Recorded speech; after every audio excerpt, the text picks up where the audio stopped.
আসসালামু আলাইকুম, শুভ সকাল। মালয়েশিয়া থেকে বলছিলাম। তো আজকে আমরা ফল কাট পাড়াইছি, ছোটো ছোটো পাইপ আর দেয় নাই। তো 3-4 দিন বন্ধ, প্রতি মাসে 3-4 দিন বা 8 দিনের মতো বন্ধ কাটাইতাম, মানে বেশি থেকে কাজ করাইতো।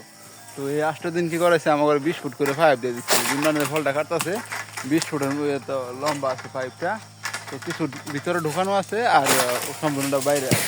তো যে গাছে যেই রকম পাইপ লাগে আর কি লম্বা করে নিই আমরা নিজেরাই। তো 20 ফুট পাইপ দিয়ে ফল কাটাটা এইরকম উঁচামি এসে ফল কাটতে হয়, এটা খুবই কষ্টের কাম। কারণ যখন রুমে যাই কাজ শেষে তখন আস্তে আস্তে জায়গা মানে ঘাড় ব্যথা করে। সেই জন্য বেশি উঁচা গাছে ফল কাটাটা একটু কষ্ট।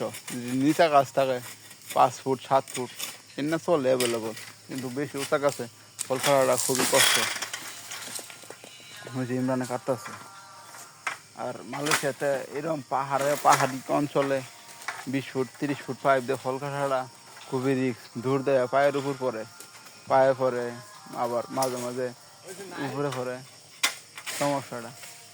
তো যাই হোক, যারা এই পাম বাগানে আবেন তারা একটু বড় গাছ বা ছোটো গাছ একটু কোম্পানি কিরম দেখা হয়ে নেবেন, নইলে সমস্যা।